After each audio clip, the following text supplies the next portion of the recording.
আরে দোস্ত, অচিরেই তোমার লাশটা যখন এখানে দাঁড়াবে, এই খাটিয়ে তো তোমার লাশও শুইবে। সেদিনও তো পৃথিবীতে ব্যস্ততা থাকবে, তুমি তো আর যাইতে পারতো না।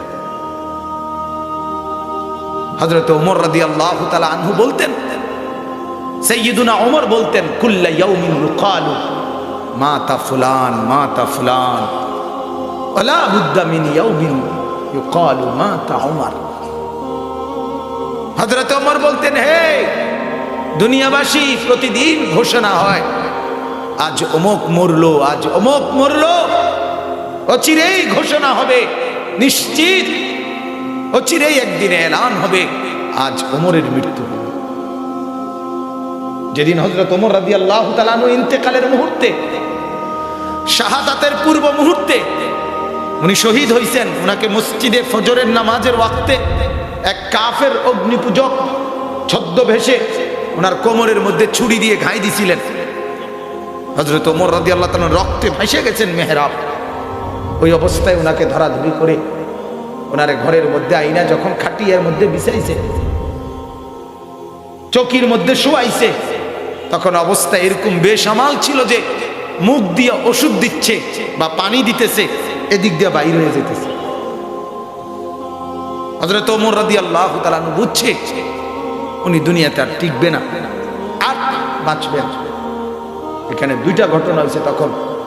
একটা হলো, যত লোক ওনাকে দেখতে আসছিল একজনের পর একজন কানতে কানতে আবার দেখে দেখে বিদায় নিচ্ছে। হযরত ওমর তখন একেবারে বেহাল। এই অবস্থায় কিতাবে আছে এক যুবক হযরত ওমরকে দেখতে আসছিল। এদের মধ্যে এই যুবকও কানতেছিল, যাচ্ছিল যখন দেখা হযরত ওমর রাদিয়াল্লাহু তাআলা ওই বেহুশ অবস্থায়, চূড়ান্ত শেষটাই, তখন হযরত ওমর ওই যুবকের দিকে তাকাইয়া বলছিল, ইয়া শাব ইরফা ইজারাক, এই যুবক, তোমার লুঙ্গি টাকনুর নিচে দেখা যাচ্ছে, উপরে লুঙ্গি উঠো।